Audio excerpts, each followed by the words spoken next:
and welcome to a special episode of the AWA Journeyman. Taking liberties to my own hands here. It's Sunday night, October 1st, 2023, about 11:15, close to midnight here, Sunday night. Luckily for me, I've got the day off Monday, so I got a chance to upload this episode 30 of the AWA Journeyman. An audio episode only, as I, Nate McFooty, am still riding a high of seeing my beloved Collingwood Magpies win flag number 16, Saturday, September 30th, 2023, in what I have called the greatest day of my life. The greatest day of my life. With me being in a bit of a daze all weekend. Shout out to JD, it's his birthday. Maso with his 18-hour naps as usual. We were plotting along and seeing what time we could come together to do a podcast. Doesn't seem like it's going to happen as a group, this one. So I've, again, taken liberties to my own hands here. And I think it's probably the best episode to take liberties to my own hands. Because win or lose, I was going to come on heartbroken. The Collingwood gloat. The best day or the worst day of my life. But here I am. My side's just won a fucking premiership. So, boy, let's talk the granny. 2023 AFL Grand Final, Collingwood winning flag number 16, defeating Brisbane by 4 points, 12-18-90 to 13-8-86. What an ugly scoreline that is. If someone told me that whoever kicks more goals wins this game, was going to be full of shit, because that's exactly what happened here. Brisbane more goals, but Collingwood more points. That's the name of the game, really. Collingwood snapping a 6-game losing streak against the Brisbane Lions. A 13-year premiership drought. I know most people are calling this one of the best, if not the best, grand final of all time. I know with most neutrals, they probably would have wanted Collingwood to lose as opposed to seeing Brisbane win. But end of the day, they just wanted to see a close grand final. 2018 being the last close grand final, being decided by under a goal. 2019, 89 points to Richmond. 2020, 31 points to Richmond. Final quarter blowout. 2021, Melbourne, 74 points, final quarter blowout as well, and Geelong, 81 points over Sydney last season. It's fair that fans would want to see a decent contest, and boy, a decent contest was what transpired on Grand Final day.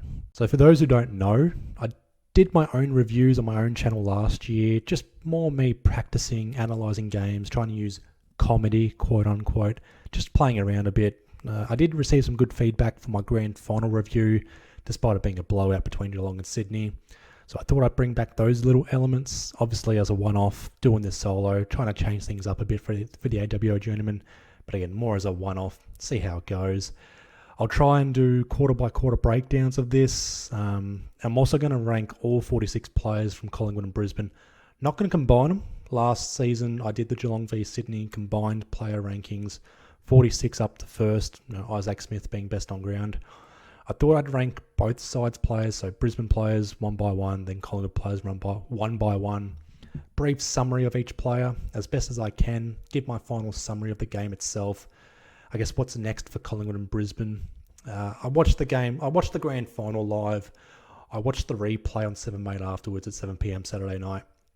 I watched the full replay on the train home Sunday morning, and I've watched the full replay again on the TV Sunday arvo. So I'd like to think I've got a good grasp, a good memory, despite it being fucking hungover, sinking too many beers, too many sausage rolls, still feeling the battle scars, but I think I've got a good memory to at least analyse it the best I can, to review this game, the game itself, and, just dissect the game and, what went right, what went wrong, and give my own little opinion. So we'll start off with the first quarter. So Pies won this first quarter by 10 points.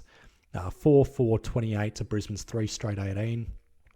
Nick Dacos with the first goal off a high tackle from Jared Berry, about 15-20 metres out in front of goal.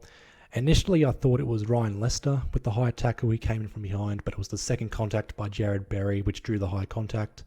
So Nick Dacos, set shot, first goal of the game. Collingwood's second goal, Josh Dunkley tackled smartly by Tom Mitchell, centre bounce, spilled the ball out, still side bottom with a soccer kick for the centre clearance inside, well, not inside 50, but forward. Jamie Elliott with the tap to Bro McCreary inside 50. McCreary was able to chip kick at the Bobby the Hill, who was able to convert his set shot to give the Pies the first 2 goals of the game. Brisbane was able to get their first goal off a stoppage from half forward from just outside 50. McInerney with a big tap to an unmarked Zach Bailey somehow was able to get on his right boot. It wasn't, now this, I'm going to use the term unscientific, but it was a very unscientific kick, right boot from just inside 50. Easy 55, 60 metre kick for Brisbane's first goal. Bo McCreary kicked the first point of the game. A running check side dribble kick on the run, broke a tackle, good little crumb, just couldn't buy a goal on the day.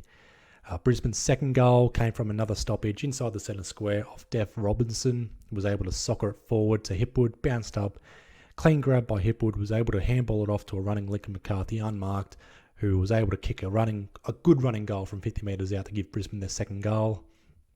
Brisbane's third goal though, what a beauty this was. Mason Cox off the halfback flank, looking to kick it up the ground, didn't play on, held it up too long, umpire, move it along, play on. Zach Bailey, being nearby, was able to come across, smother it. I guess a little bit contentious. My dad thinks it's 50 metres. I thought it's more contentious. I'm glad it wasn't called on the day. I'm sure some other umpires would have called it on the day, called it 50 metre penalties being in the protected zone. But Bailey's smother allowed the ball to pop up to Joe Danaher on the mark, who would have slotted it comfortably, took his time, which allowed Isaac Quainer to attempt a tackle. Danaher was able to, I guess, not break out of it, was able to clear it out, handball it off to Zach Bailey to open space, who was running rings and circles around the forward line boundary, got past Nathan Murphy, easily got past, fragile Mason Cox. But Zach Bailey was able to angle up, kick one of the best goals of 2023 and one of the all-time great goals, or one of the all-time great grand final goals. Very similar to Jordan De Goey's goal in 2018 against West Coast. This goal by Zach Bailey, his second, gave Brisbane the lead. But just with under 5 minutes to go, Nathan Murphy ran into a Lincoln McCarthy shoulder during a spillage. I thought Braden Maynard was knocked out or got the head knock, but it was Nathan Murphy. Head knock, was taken off for an assessment, HIA, and was ruled out at quarter time. Collingwood's third goal coming with just under 100 seconds to go in the first quarter. Hoskin Elliott with a kick inside 50 to McCreary. Got good potty position. I'm saying that generously to get it out back. Dragged his opponent out of it. Could have been a free kick. Myercheck was able to get the footy. Bit of time. Was able to set up. Kick the banana goal to put Collingwood back in front. But with 20 seconds to go, a Brisbane kick out at defensive 50. I'm not sure who it was. To a contest. Nothing but Pies players. Quaynor with the kick to Jordan De Goey on the edge of 50, and De Goey wasn't even thinking of passing it off. Took the mark, 20 seconds to go. I think he knew with time ticking he was going to kick this goal, and on the quarter time siren was able to kick a goal 55 metres out, set shot, ends the quarter. Collingwood winning that quarter by 10 points. So quarter time, Collingwood 4-4-28 to Brisbane 3 straight 18. Now at quarter time, this was where Collingwood activated their sub. Could have been, I think, now, I'm not sure if it was quarter time or early second quarter, but Pat Lipinski on for Nathan Murphy. Not a like-for-like replacement. Of course, a spanner in the Magpie works. That doesn't roll off the tongue nicely at all. Pies up by 10 points. Brisbane taking most of their chances, though, to keep themselves in it. A chance for Brisbane where if they could get on top of the forward half possessions in the second quarter, keep converting, keep taking their chances, get a bit of run going, momentum going, they get themselves back in the game, get themselves in front, might get themselves a bit of a lead, and a bit of a run and a bit of a lead they got in their second quarter. Ryan Lester inside 50 to a pack. Charlie Cameron with the crumbs on his left, about 40 metres out. Doesn't need a lot of time, this bloke. Now, contrary to his tweet in 2018, Charlie Cameron did play in the 2017 Grand Final. 6 years apart this is. Now, I understand not wanting to remember 2017, but it was good to see Charlie Cameron back on the big stage. Lions' second goal of the quarter coming from a Brandon Starcevic kick inside forward 50. Hipwood with the tap down. Couldn't mark it, but Charlie Cameron again with the crumbs. Used his speed. One bounce. Couldn't get past Jeremy Howe, but was able to get a grubber kick inside forward 50. Calamarche with a pickup. Hand pass it off to McCluggage. And McCluggage on his left foot kicked the Lions' second goal of the quarter. 2 goals inside the first 90 seconds of the second quarter. Giving Brisbane the lead again. And here I was thinking it's going to be Brisbane's day. Kicking goals out of their arse, just converting every chance they get, and it's going to be another Brisbane flag, their 4th flag and their 3rd against Collingwood. But Collingwood were able to get the next goal. Nick Dacos kicked to Jordan Ngoe, was able to hand pass it off to Tom Mitchell, who kicked a weighted ball inside forward 50 for Bobby Hill to lead on, which left Brandon Starcevic in no man's land. And Bobby Hill, easy mark, and to my surprise, actually kicked the set shot. It was not a difficult angle, but Bobby the Hill, second goal, putting Collingwood back in front. Not known for his set shots, but it was good to see Bobby Hill take his chances on the day. Brisbane were able to get the next goal though. Cam Rayner's diving smother off Oleg Markov's kick, trying to get it inside forward 50. Landed to I was thinking of calling him Brandon Archie. No, it's Callum Archie. Callum Archie was able to take off, didn't hit his target going forward, but landed to Charlie Cameron. Got a bit of room to handball off to Lincoln McCarthy running through. Lincoln McCarthy with a very good handball inside forward 50 to Charlie Cameron, goal side of Darcy Moore.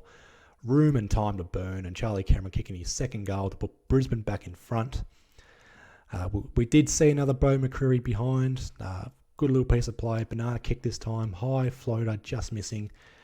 Nick Dacos, despite having a very good game, or a good game for 4 quarters, wasn't fully effective. Wasn't his best game by his standards. Some of his kicks being smothered or forced turnovers by Brisbane players. There was a dive in the second quarter. Not a flop, an actual dive or a milk dive from a nothing Dunkley shoulder. He needs to get rid of that, Nick Dacos. As good as he is, I don't want to be seeing him dive. Don't do a Clayton Oliver early on in your career, mate. So during the second quarter, we got to a point where scores were level. 37-all. Cam Rayner with a floating kick inside forward 50. Hipwood and Maynard going for the contest. Ball goes to ground. Maynard with a stupid handball inside defensive 50 to open space where Jasper Fletcher was able to get the I keep saying the crumbs, but got the ball. Handballs the space going forward where Dev Robinson was able to get a flick or a hand pass. I don't know what you call it. Joe Danaher waiting in the wings about 10-15 metres out was able to turn around and kick his first goal and was able to put Brisbane up by 6 points. Now was a good time to say as well, despite being a Dacos, Josh Dacos, that is, didn't have the best of games here against Brisbane. Wasn't quiet, but just couldn't get himself involved. Couldn't make a good impact on this game. Kind of his story for September this year, Josh Dacos. I guess decent game against the Giants, but wasn't fully impactful. But back to this game though. Brisbane's second behind, coming from a Zach Bailey tackle on Bo McCreary, 45 metres out directly in front. Surprisingly missed the set shot. But it was at this time that Brisbane had all the momentum and were starting to kick away. But this is the sort of pattern Brisbane have had against Collingwood this season. Pies with a good start, maybe a lead or 4 goals first quarter. I know round 23, Brisbane had a 6-goal quarter to Collingwood's 4 goals, where Brisbane got the lead and just kept going with it. Round 4, though, it was Collingwood up by 2 or 3 goals early on. Brisbane had a massive second quarter to get the ball going, or ball rolling, whatever you want to call it. But going back to this, Zach Bailey surprisingly missing his set shot. It's 7 goals, 2 to Collingwood's 5-7. But after that behind, not much influence on the game by Zach Bailey after that behind. Very good first quarter, but as the game went on, just became more quiet. Collingwood going back to Collingwood though, unable to get out of defensive 50. Brisbane kicking it back inside 50. Contest once again. Crumbs once again to Brisbane. McCluggage handball to McCarthy, who kicked his second goal. Another very good goal too by McCarthy and by Brisbane. Kicking goals at their asses puts Brisbane up by 13 points. And would you believe it? Was the biggest margin of the entire game, 13 points. I'm not sure. I know St Kilda and Geelong 2009. I think the margin got out to 3 goals by Geelong in that second quarter. Saints kicking back-to-back goals late in that second quarter. It's about as close as you get for a grand final. And in good conditions, this one, as opposed to the wet weather in 2009. But at this stage in this game, it's Brisbane with all the momentum. They've done it before. They've got the run, converting, taking their chances. Brisbane with all the momentum, but the Pies got the very next clearance. Ngoe thumping it forward. Jamie Elliott with the hands off to Tom Mitchell. Handballs it off to Bo McCreary, who handballs it back to Tom Mitchell, who kicks to a free Jack Crisp on the forward 50 line, or just inside forward 50. Very poor man marking by Jared Berry on the wing here. Centre bounce clearance, you'll see Jared Berry a few metres off Jack Crisp the entire time. Back to this set shot for Jack Crisp. Somewhat surprisingly, converts the set shot, gets one back for Collingwood, but Collingwood get the next goal. A risky kick by Braden Maynard off half back into the centre square to a running Jeremy Howe goal side. I think it was goal side of McCluggage, but Jeremy Howe was able, running forward, kicks it inside forward 50 to a one-on-one contest where Bobby the Hill takes the mark of the day on Brandon Starcevic. A juggling Specky 35 metres in front of goal, and Bobby the Hill kicks his third goal, scores a level here, 50 apiece. Bit of a scrap next couple of minutes, 2 minutes to go, 51 apiece. A stoppage clearance, I think it was a stoppage clearance by Collingwood here. Tom Mitchell with the handball to Lipinski. Lipinski kicks it inside forward 50. Lands at the top of the goal square. Hill v Starcevic again. Hill with the spill. Could have taken a chest mark here at the back, but with the crumbs. A little bit of foot candy, a little bit cheeky. Wheels onto his left foot. Kicks his fourth goal of the first half of a grand final. Puts Collingwood up by 6 points. The Lions, though, were able to get one back from Dev Robertson kicking to Hugh McCluggage, 60 metres out. McCluggage, with a few seconds, was able to analyse the forward 50. Kicks inside forward 50 to Joe Danaher, a leading Joe Danaher and a jumping Charlie Cameron. Joe Danaher with the mark, the very first mark inside forward 50 for Brisbane late in the second quarter. Goes to show how good defensive zone Collingwood was, but to have such a high scoring first half as well, with Brisbane not getting a mark inside forward 50, just a testament to how great this first half was. Danaher with the mark, a bit of a difficult angle, but easily converts a set shot. Kicks his second goal, scores level, 57 apiece. Can I just say too, Joe Danaher loves playing Collingwood. Buddy Franklin used to love playing Collingwood. We got Joey Danaher here. I'm sure he's going to kick a few bags against Collingwood before he retires. Becomes a bit of a headache for Collingwood. He's a very big headache for Darcy Moore, who I think, again, Joe Danaher beats Darcy Moore. It's a bit of a kryptonite thing for Darcy Moore, I reckon. One thing Brisbane we left the rue out of this grand final loss is the red time or the junk time goals they conceded. So late second half or late second quarter, Collingwood through Nick Dacos, 15 seconds to go, was able to cut inside the centre square, found Will Hoskin-Elliott, who was able to switch and found Jack Crisp, 45 metres out. And on the half-time siren, just like Jordan Agoe, Jack Crisp kicks a goal on the siren.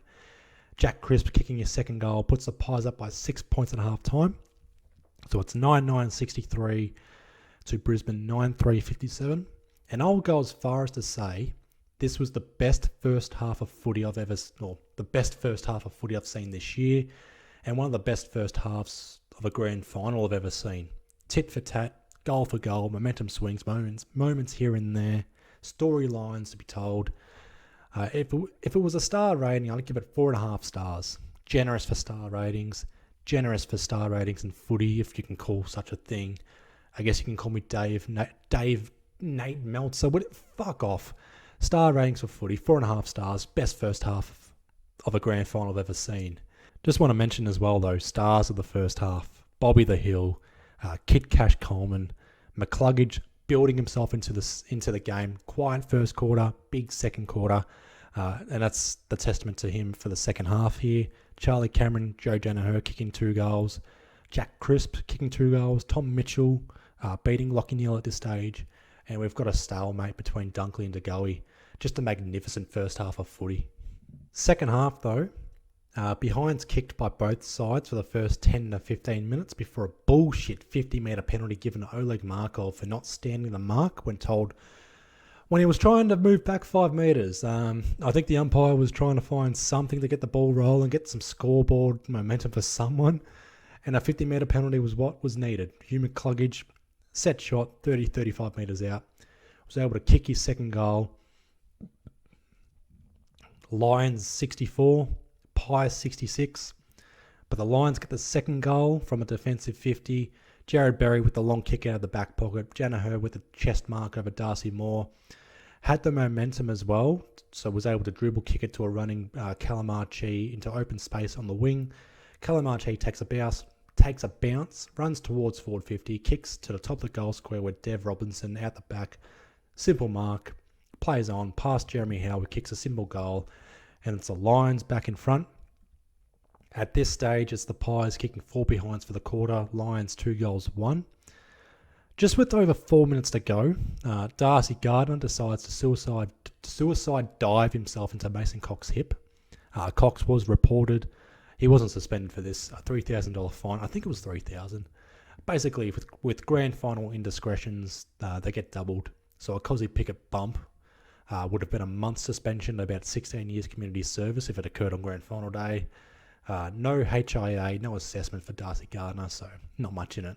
Just like there was not much in it for Lincoln McCarthy's shoulder into Nathan Murphy earlier on. But just getting back to the game, still on the game that is. Collingwood did get the next goal on the wing. Lipinski handballs to Tom Mitchell. Very smart handball by Tom Mitchell to Nick Dacos. Just on Tom Mitchell here. Bit of a theme for this game in this grand final. Cool level head, smart decisions all game. They handball to Nick Dacos. Nick Dacos doesn't grab it, but he's got a little bit of time, a little bit of space. He's tapping it along, kicks it along the wing where he boots it forward, where Myercheck's able to mark it in front of Darcy Gardner. Myercheck kicks inside forward 50. Bobby Hill takes the mark about 35 metres out on an angle. He's setting himself up for a banana kick. Going for his fifth goal before he unselfishly kicks it to an open Scott Pendlebury, who takes a mark about 25-30 metres out. Better angle. Pendlebury, not known for his set shots, and I was worried about it too, but to my surprise, Pendlebury converts the set shot, his first goal in a grand final, puts the Pies back in front. 6 behinds for the quarter for the Pies before they get their first goal of the quarter. It's the Pies 75 to the Lions 70. Lincoln McCarthy failing to convert a set shot with 30 seconds to go, so 3/4 time. It's the Pies 10-15-75 to the Brisbane Lions 11-5-71. Tense game, scrap of a third quarter. They call it the Premiership quarter, but it was anything but. None the wiser on who we thought was going to win. An interesting final quarter, but an interesting stat. Since 1985, only one side has lost a grand final having led from 3/4 time, and that was St Kilda. 2009, 7-point lead. The last loss from a 3/4 time lead prior to that was Hawthorn, which was, I think, 23 points over Essendon, 1984. I think it's the biggest 3/4 time comeback in VFL AFL history, 1984. But anyway, the theme is it's very rare to lose a grand final having led at 3/4 time. 2018 was a draw or level at 3/4 time, so it went either way. Pies in 2023, though, 15-0 went up at 3/4 time. Lions, they're not known for their final quarter comebacks, not known for winning final quarters in general, not known for running away with games. But it's a grand final. Anything can happen. It's the last quarter of the season. You can't hold anything back now. We know. Final quarter starts off just like the entire third quarter. Scrap. Just an absolute fucking scrap. Lions looking more tired, though, compared to Collingwood. This was a game where Collingwood just weren't able to click and run away with it. But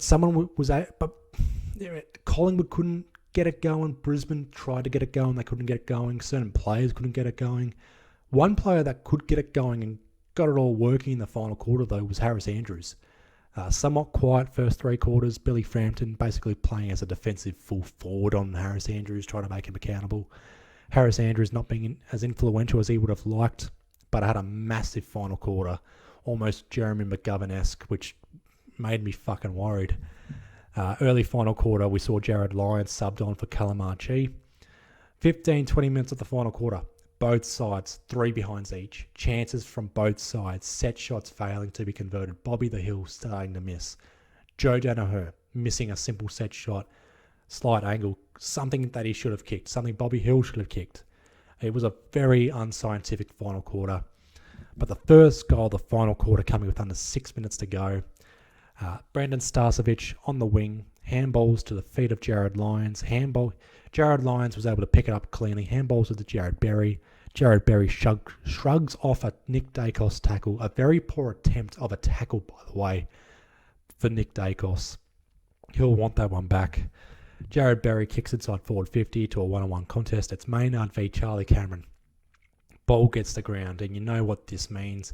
Charlie Cameron, with the speed, was able to somewhat trap it, tumble it forward to the top of the goal square, had a bit of time, picks it up, snaps on his left foot, kicks his third goal, puts the Brisbane Lions in front with 5 minutes 31 to go. It's 12-8-80 to 10-18-78. And here I was, fucking livid. The dog's going off. My dad's upset.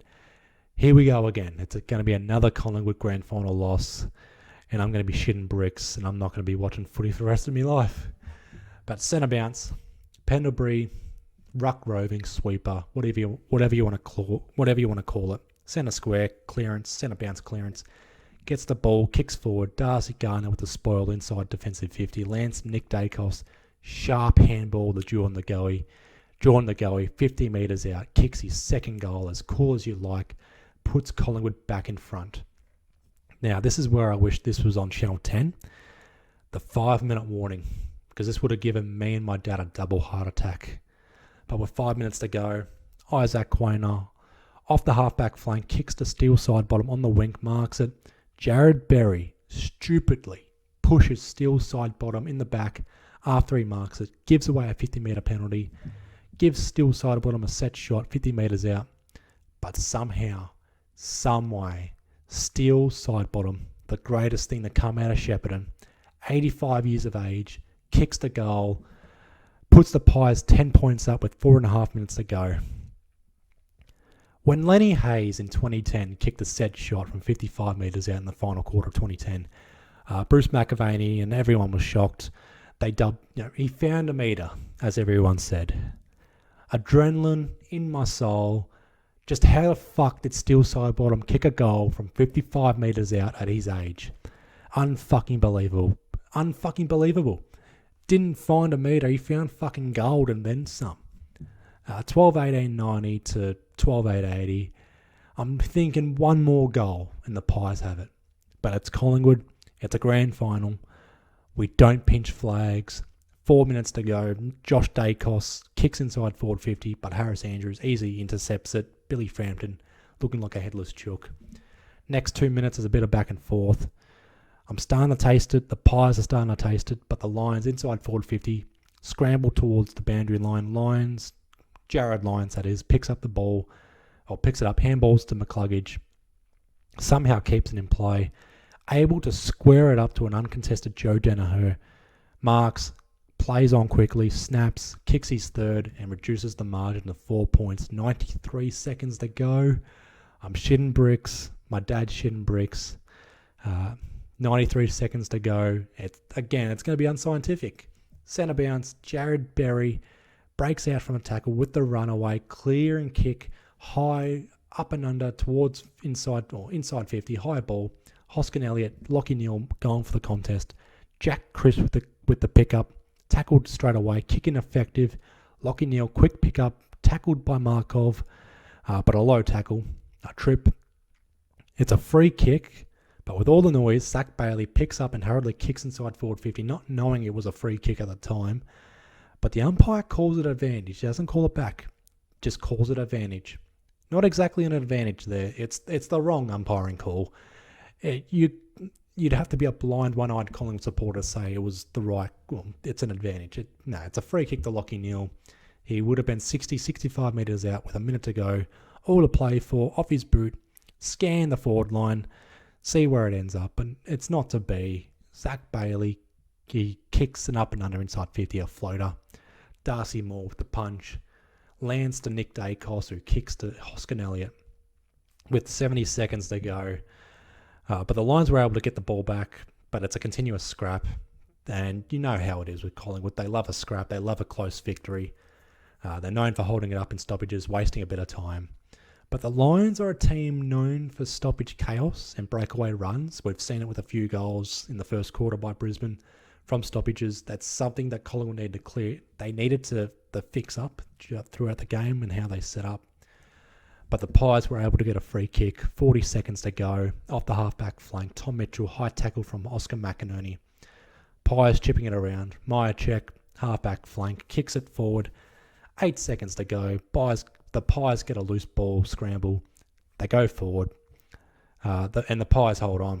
The Pies fucking held on. Final siren, Collingwood, premiers of 2023, 12-18-90, defeating the Brisbane Lions 13-8-86.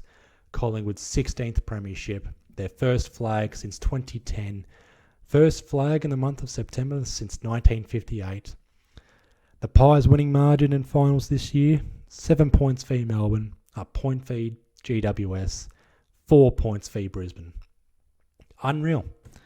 Narrowest winning margin, or the narrowest grand final win for Collingwood since 1903. Again, Collingwood pinching a flag. Somehow they did it. Hearse for the fucking curse. I'll go early and just say Collywobbles, they're dead. For at least a year. They're dead. The Pies, Premiers 2023. So player rankings. I'm going to start with Brisbane. You'll get the gist of it as it goes along. So number 23 for Brisbane, I've got Jared Lyons.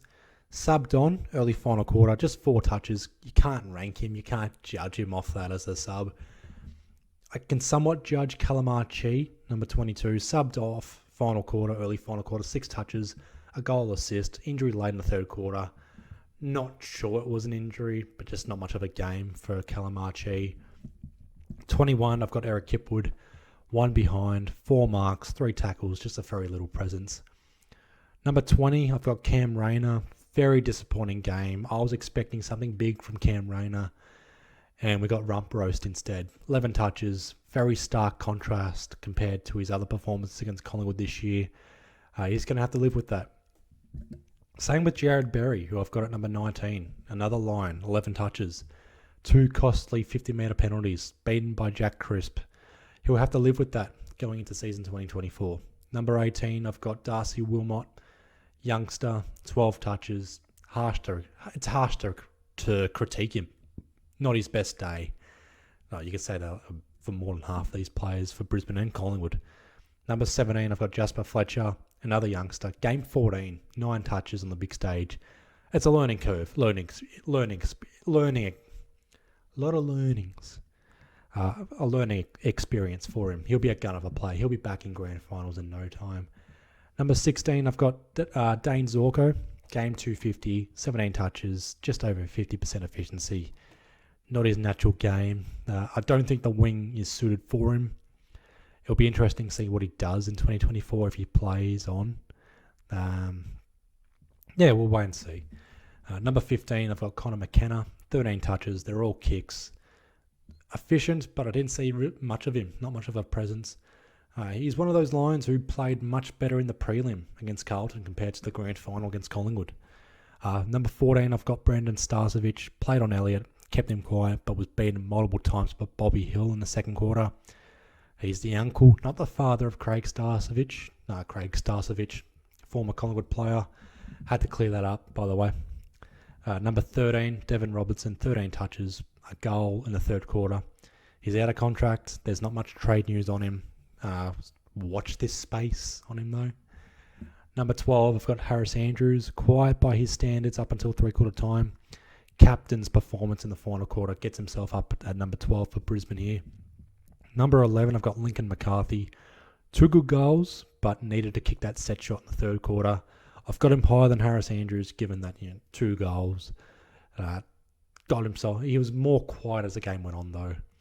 Number 10, Lachie Neale. Not his best game, clearly. Beaten by Tom Mitchell.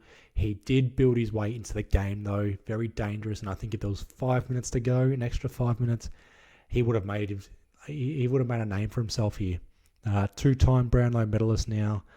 Congratulations to him, as controversial as it was. But going back to the grand final, 21 touches, 5 clearances.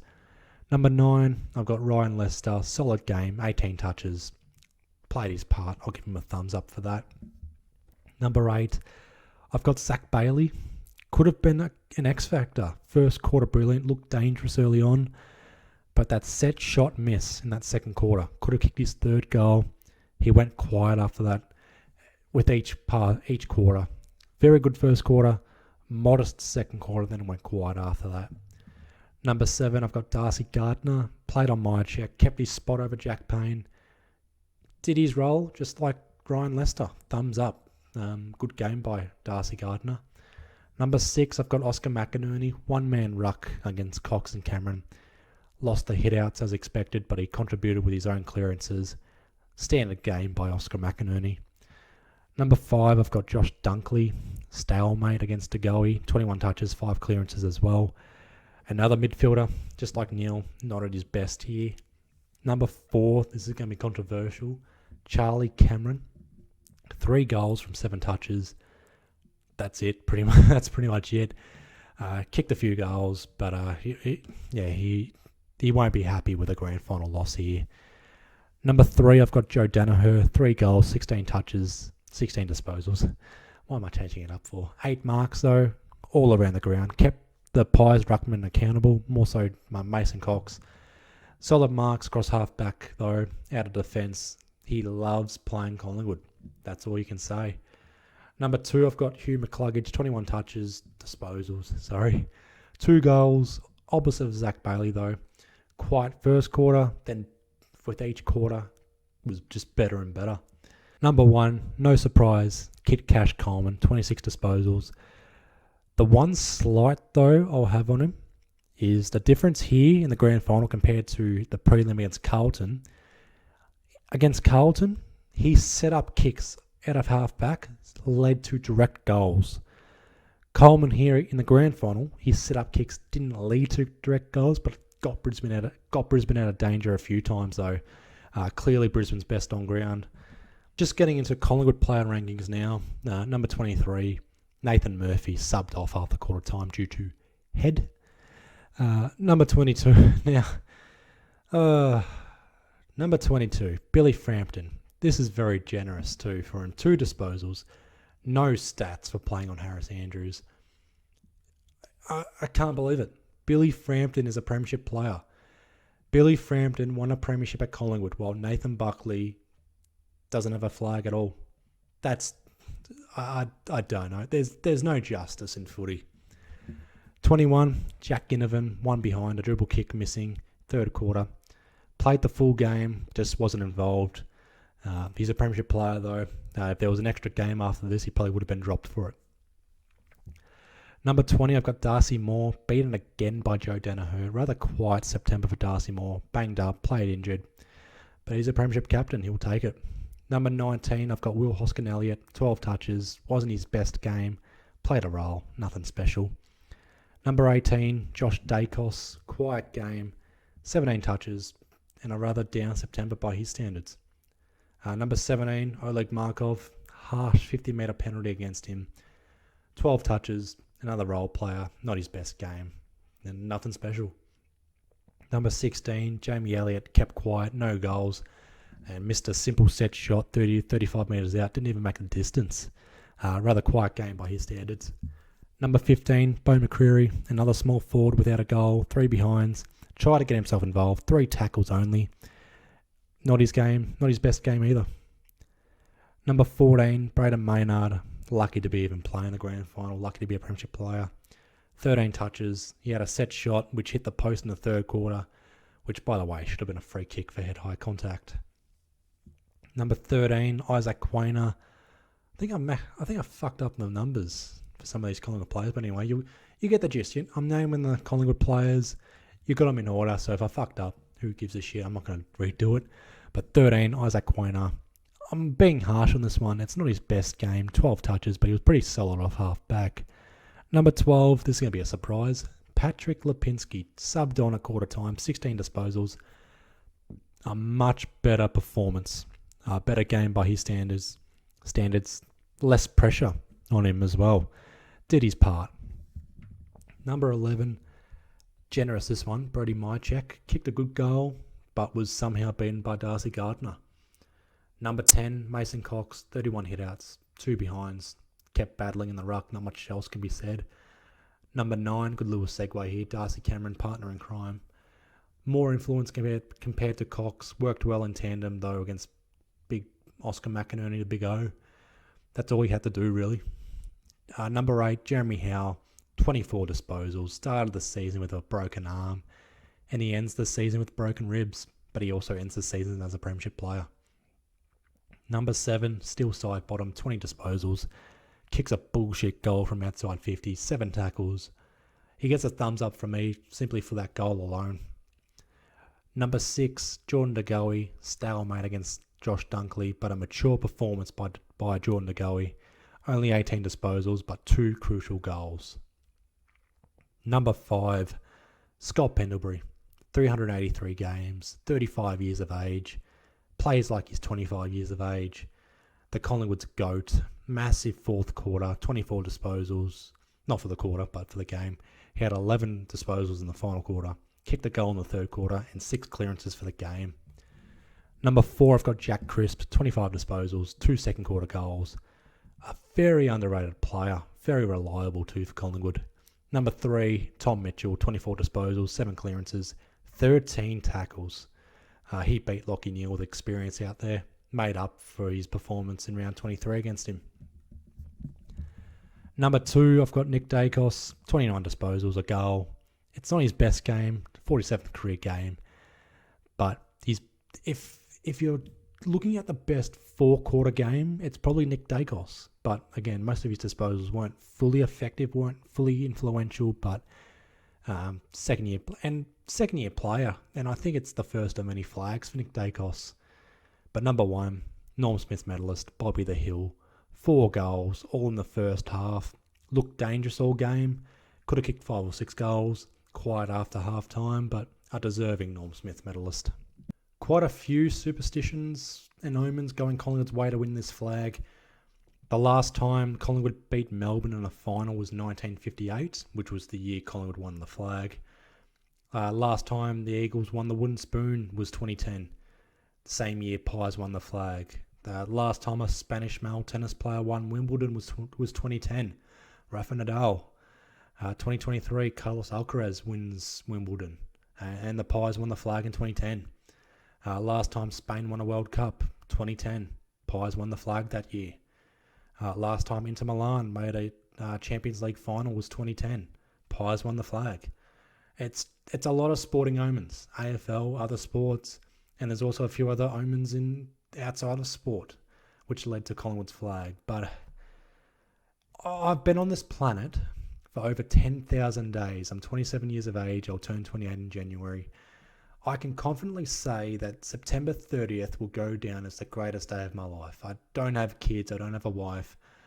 I've had great days of my life where I've been rewarded for hard work, for progression in my life milestones. But to watch this grand final, to watch it with my dad, to see Collingwood win. My dad has seen 9 grand final losses in his lifetime. 2 draws, 2 wins. I've only seen 4 grand final losses, 1 draw, 1 win prior to this grand final. I've been through the ringer as a Pies fan. My dad's had it way worse. To see my dad in tears, myself to be in tears, to give him a hug, it's what dreams are made of. I wish this feeling on any supporter. You know, there's teams I hate, but there's supporters. I want supporters to feel like this, to have a better perspective on life, to have a better perspective on footy. My mum is a Geelong supporter. She's seen 4 Geelong premierships now. She would have seen a plethora of Geelong grand final losses in the 90s, in the 80s. And now she's seeing 4 grand final wins or 4 premierships in the 21st century. Last season, she wasn't in tears. It was just another flag for Geelong. Maybe it is for Collingwood going forward. I shouldn't have been in tears. 13-year drought. It's not a drought. It's not the Dogs. It's not Richmond. It's not Melbourne. It's not back-to-back. But it's a 4-point win. It's a Collingwood pinching a flag. It's to support a team I love, to invest time, effort, and money, to see it all come off with a flag. It's the best feeling. It makes life better. I can die happy now. No one on this planet's going to take it away from me. I know I had a few abusive messages after the game. JD was one of them. He wasn't the worst of it, though. A few others giving me shit, saying it's a tainted flag, that Brisbane were robbed, and that Australia loses out of this. I don't fucking care. Collingwood's got a 16th flag. For all the Dom Sheed gifts, all the shit talking from 2018, it was all worth the ride. it's all worth the ride. It's compared to other teams. Like Collingwood had their own shit sandwiches for 2011, 2018, prelim final losses in 2012, 2019, 2022. Let's not talk about 2021. Unreal. The Do Better report, fire sale, new coach, 17th in 2021. And Collingwood 2 years later win a flag. It never would have predicted this when Craig McRae came in end of 2021. It's all worth the ride. It's all worth it. Just want to say happy birthday to JD. Shout out to Maso, Jabs, anyone that listens in. I hope you all keep listening. I'm waffling on a bit now. Let's talk about Collingwood now. Let's talk about the grand final because we're pretty much done. Watch this space though on what we do and what we cover in the AFL off season. Trade talk now around the corner. It's the official off season for the AFL. National drafts coming up. We'll look forward to seeing what clubs do and how they respond and who challenges Collingwood for 2024. It's also good to not talk about Carlton or Essendon. Collingwood's got flag number 16. I know Carlton and Essendon fans they're not going to welcome Collingwood with open arms, but they want to chime in. They want to, it's a race to 7. There's no fucking race to 17. 3 clubs on 16 flags. Looking forward to what 2024 brings, but for Collingwood fans, myself included, it's time to celebrate. And with that being said, it's all done now, and that concludes episode 30 of the AWO Journeyman. I'm Nate McFooty, your impromptu host for this episode. I want to dedicate this episode, though, to my late grandmother, who's going to be smiling from above for me and my dad, seeing her beloved Pies win flag number 16. We fucking did it. You can follow us on Instagram, follow and listen to us on Spotify, subscribe to our YouTube, check in on our TikTok, which still hasn't been fucking created. Stay safe, take care, comb your hair, but please, for the love of God, drink more water.